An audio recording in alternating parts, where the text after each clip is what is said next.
ओम श्री शक्ति नमः। ओम श्री शक्ति नमः।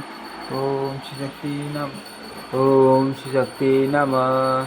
अष्टादशोऽध्यायः सात्विक राजस तामस यज्ञों का वर्णन। मानस यज्ञ की महिमा और व्याची द्वारा राजा जनमेजय को देवी यज्ञ के लिए प्रेरित करना।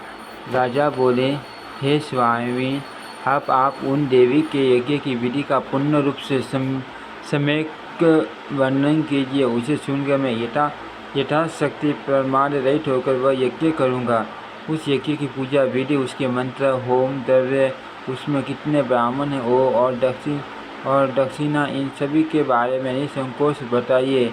व्यास जी बोले, हे राजन, सुनिए, अब मैं आपसे देवी के यज्ञ का विधान पूर्वक वर्णन करूँगा। अनुष्ठान विधि कर्म के अनुसार यह यज्ञ सात्विक, राजस तथा तामस भेद से चला 3 प्रकार का समझा जाना चाहिए। मुनियों के लिए सात्विक यज्ञ, राजाओं के लिए राजस यज्ञ, राक्षसों के लिए तामस यज्ञ, ज्ञानियों के लिए निर्गुण यज्ञ और वैराग्य युक्त लोगों के लिए ज्ञान यज्ञ कहा गया है। आपसे विस्तार पूर्वक वर्णन कर रहा हूँ। जिस यज्ञ में देश काल, द्रव्य, मंत्र, ब्राह्मण तथा सार ये सब सात्विक हो, उसे सात्विक यज्ञ कहा गया है। हे भूपाल, यदि द्रव्य शुद्धि, क्रिया शुद्धि और मंत्र शुद्धि के साथ यज्ञ संपन्न किया जाता है, तब पूर्ण फल की प्राप्ति अवश्य होती है, अन्यथा नहीं होती। अन्याय के द्वारा उपार्जित किए गए धन से यदि पुण्य कार्य किया जाता है तो इस लोक में यश की प्राप्ति नहीं होती और परलोक में उसका कोई फल नहीं मिलता। इसीलिए न्यायपूर्वक उपार्जित धन से ही सदा पुण्य कार्य करना चाहिए। ऐसा कार्य इस लोक में कीर्ति तथा परलोक में आनंद के लिए होता है। हे राजेंद्र, आपके सामने इसका प्रत्यक्ष प्रमाण है। पांडवों ने यज्ञों में उत्तम राजसूय यज्ञ किया था, जिसकी समाप्ति पर उन्होंने श्रेष्ठ दक्षिणा दी थी, जिसमें मां मनस्वी, यादवेंद्र, साक्षात भगवान कृष्ण विद्यमान थे और भारद्वाज आदि पूर्ण विद्यानिष्ठ ब्राह्मणों ने जिस यज्ञ का संपादन किया था, उस यज्ञ को विधिवत संपन्न करने के 51 मास के भीतर ही पांडवों को महान कष्ट प्राप्त हुआ तथा कठोर वनवास भोगना पड़ा। द्रौपदी का अपमान हुआ, युधिष्ठिर की जुए में पराजय हुई, पांडवों को वनवास हुआ और उन्हें तरह तरह का घोर कष्ट मिला। तब यज्ञ से होने वाला फल कहाँ चला गया? महामनस्वी पांडवों को राजा विराट की दास्ता करनी पड़ी और नारियों में से द्रौपदी को किसक ने प्रताड़ित किया। उस संकट काल में विशुद्ध हृदय वाले ब्राह्मणों के आशीर्वाद कहाँ चले गए और कृष्ण की भक्ति कहाँ चली गई थी। जिस समय परम सुंदरी पतिव्रता द्रौपदी को बाल पकड़कर घसीटा जा रहा था, उस समय उस बेचारी की रक्षा किसी ने भी नहीं की कि जिस यज्ञ में देवाधीश भगवान श्री कृष्ण रहे हो और जिस यज्ञ के कर्ता धर्मराज युधिष्ठिर हो, उस यज्ञ का विपरीत फल मिलने का कारण अवश्य ही धर्मानुष्ठान में कोई कमी रही होगी, ऐसा समझना चाहिए।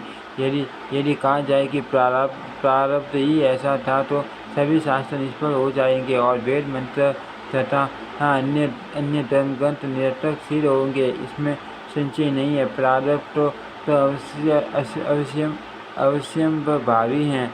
इस कथन को यदि स्वीकार कर लिया जाए तो सभी साधन निष्फल और सभी उपाय व्यर्थ हो जाएंगे। सभी वेद शास्त्र अर्थवाद के रूप में परिणित हो जाएंगे। सभी क्रियाएं निरर्थक हो जाएगी और स्वर्ग प्राप्ति के लिए तप तथा वर्ण धर्म सब व्यर्थ हो जाएंगे। केवल प्रारब्ध को ही हृदय में धारण करने से सभी प्रमाण व्यर्थ हो जाएंगे। अतः भाग्य तथा उपाय दोनों को मानना चाहिए।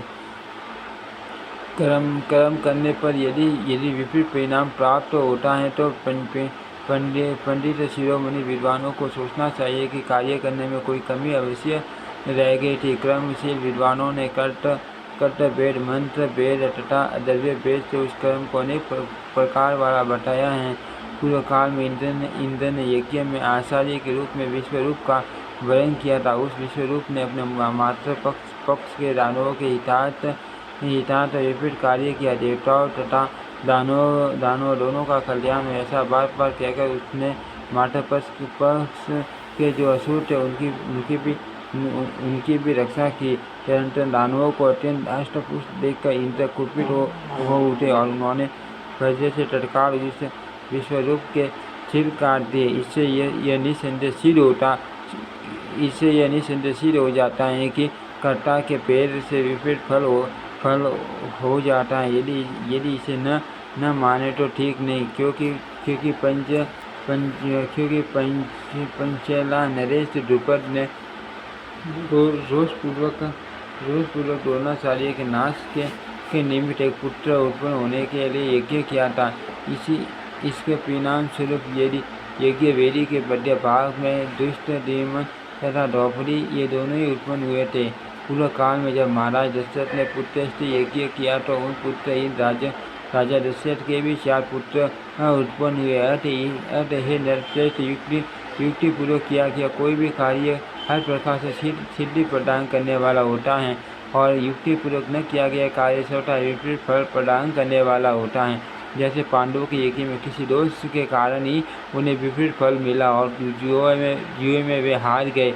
राजा युधिष्ठिर सत्यवादी तथा धर्मपुत्र थे। द्रौपदी भी एक पतिव्रता स्त्री थी एवं युधिष्ठिर के छोटे भाई भी पुण्यात्मा थे, किंतु अन्यायपाजित द्रव्य के प्रयोग के कारण उस यज्ञ में वैगुण्य उत्पन्न हुआ अथवा उन्होंने अभिमान पूर्वक यज्ञ किया था, जिससे दोष उत्पन्न हुआ। हे महाराज, सात्विक यज्ञ तो अत्यंत दुर्लभ माना गया है। वह महायज्ञ केवल वानप्रस्थ मुनियों के लिए ही विहित है। हे राजन, तप में तत्पर जो लोग नित्य न्यायपूर्वक अर्जित किए हुए द्रव्य पदार्थ, धन्य फल, मोल तथा ऋषियों का संस्कृत सात्विक आहार ग्रहण करते हैं, ऐसे तपस्वियों द्वारा नित्य अति श्रद्धा के साथ पुरोधा से संपादित किए जाने वाले समंत्रक तथा यूपवीन यज्ञ परम सात्विक यज्ञ कहे गए हैं। जिस यज्ञ में अधिक धन व्यय किया जाता है, जिसमें पशु बलि के लिए सुंदर यूप गाड़े जाते हैं तथा जो अभिमान के साथ किए जाते हैं, क्षत्रियों तथा वैश्यों द्वारा संपादित किए जाने वे यज्ञ राजस यज्ञ कहे गए हैं। महात्माओं ने दानवों द्वारा किए जाने वाले यज्ञों को तामस यज्ञ कहा है। ऐसे यज्ञ क्रोध भावना के साथ किए जाते हैं, अहंकार को बढ़ाने वाले होते हैं, इच्छापूर्वक किए जाते हैं, बड़ी साज सज्जा तथा करुणा के साथ संपन्न किए जाते हैं। मोक्ष की कामना करने वाले विरक्त मुनि महात्माओं के लिए सर्वसाधारण संपन्न मानस यज्ञ बताए गए हैं। अन्य सभी यज्ञों में पुरुष कमी हो सकती है, क्योंकि वे द्रव्य संध्या कर्म ब्राह्मण देश काल तथा अन्य द्रव्य साधनों से संपन्न किए जाते हैं। अतः अन्य यज्ञ वैसा पुण्य नहीं होता जैसा मानस यज्ञ सदैव पूर्ण हो जाता है। इस यज्ञ में मिले सर्वप्रथम मन को परिशुद्ध तथा गुण से रहित बनाना चाहिए। मन के शुद्ध हो जाने पर शरीर की शुद्धि समर्थ हो जाती है, इसमें संशय नहीं है।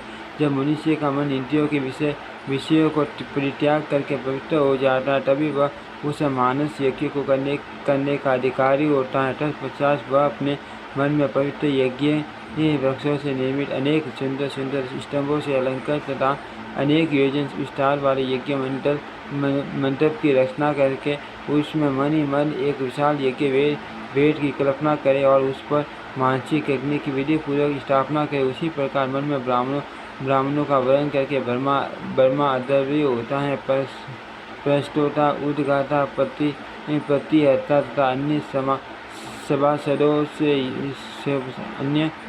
अन्य सभासदों को नियुक्त करके यथोचित रूप से प्रश्नपूर्वक मन से उनकी पूजा करनी चाहिए। प्राण, अपमान, ज्ञान, सम्मान तथा उदान, इन 5 अग्नियों को यज्ञ वेदी पर विधान पूर्वक स्थापित करना चाहिए। उनमें प्राणों को ग्रहपति अग्नि, अपान को आवनीय अग्नि, व्यान को दक्षिणा अग्नि, सम्मान को अवसाद्य अग्नि तथा उदान को सभ्य अग्नि कहा गया है। ये 5 परम तेजस्वी हैं। इस यज्ञ में मानसिक रूप से ही दोष रहित तथा परम पवित्र सामग्रियों की भी कल्पना करनी चाहिए।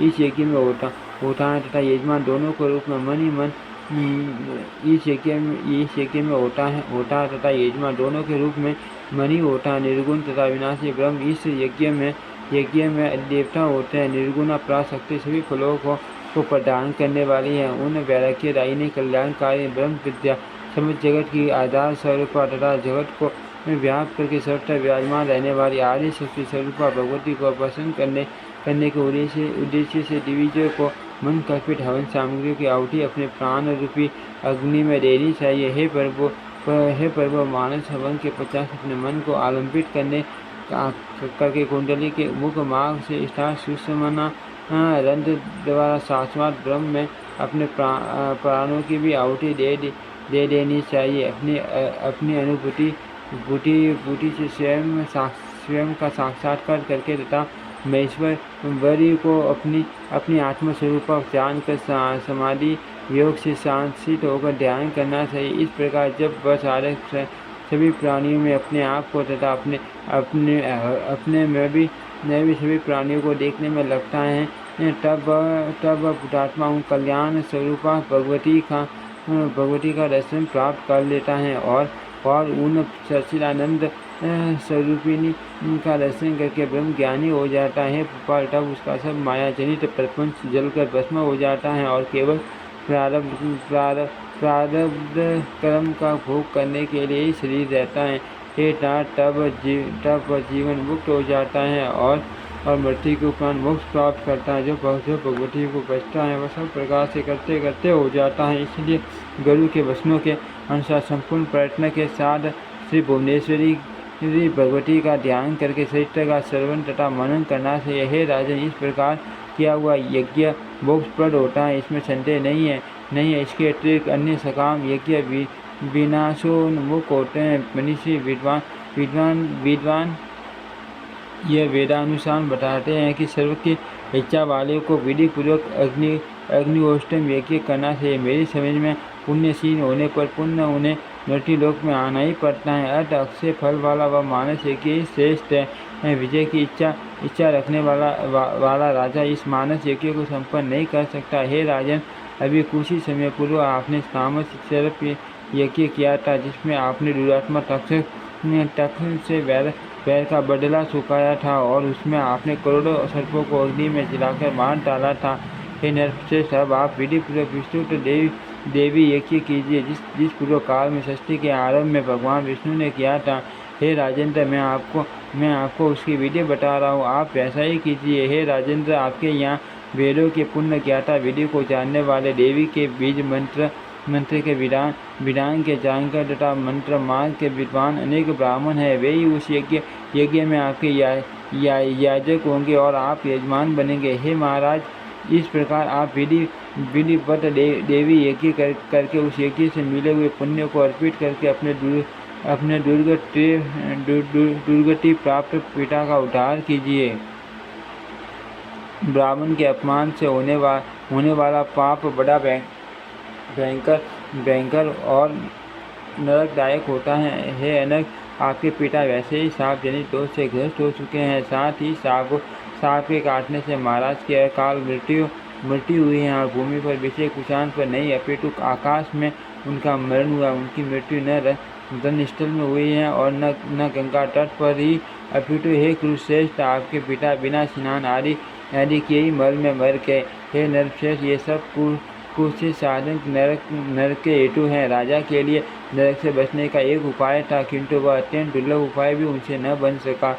जहाँ कहीं भी प्राणी स्थित रहे, काल को समीप में आया जानकर साधनों के अभाव में भी अत्यंत कष्ट के कारण विवश हुआ। जब वह हृदय में वैराग्य भाव आ जाए, तब निर्मल मन से ये सोचने लगे कि यह शरीर तो पृथ्वी, जल, आकाश, अग्नि और वायु इन पंच तत्वों से निर्मित है। तब फिर ये मेरे लिए क्या दुखदायी हो सकता है। ये देह सभी नष्ट हो जाए, मैं तो मुक्त निर्गुण तथा विनाशी हो। ये पंच तत्व तो विनाशशील हैं, तब इनके लिए मुझे चिंताएं क्या। मैं तो सदा मुक्त और सनातन ब्रह्म संसार जीव नहीं हूँ। इस देह से मेरा संबंध केवल कर्म भोग के कारण ही है। शरीर द्वारा किए गए उन सभी शुभ अशुभ कर्मों का मेरा बंधन तो छूट चुका है, क्योंकि मनुष्य शरीर में मैंने दुख सुख भोग कर लिया और इस अत्यंत भयानक घोर तथा भीषण सांसारिक कष्ट से मैं सर्वथा विमुक्त हूँ। इस प्रकार चिंतन करता हुआ पुरुष यदि स्नान दान रहित भी मृत्यु प्राप्त करता है तो भी वह पुनः जन्म लेने के दुख से छूट जाता है। यह सर्वोत्कृष्ट कष्ट साधन कहा गया है, जो योगियों के लिए भी दुर्लभ है।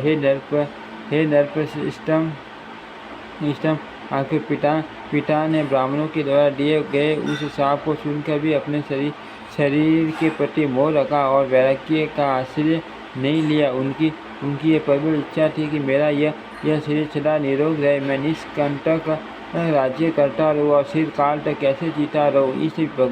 इस भावना से उन्होंने सचिवों को आज्ञा दी कि सर्प विष उठाने का मंत्र जानने वालों को बुलाओ। राजा ने औषध मणि मंत्र तथा उत्तम यंत्रों का संग्रह किया और वे एक ऊंचे महल पर आरूढ़ हो गए। उस समय उन्होंने न स्नान किया, न दान किया और न भगवती का स्मरण किया।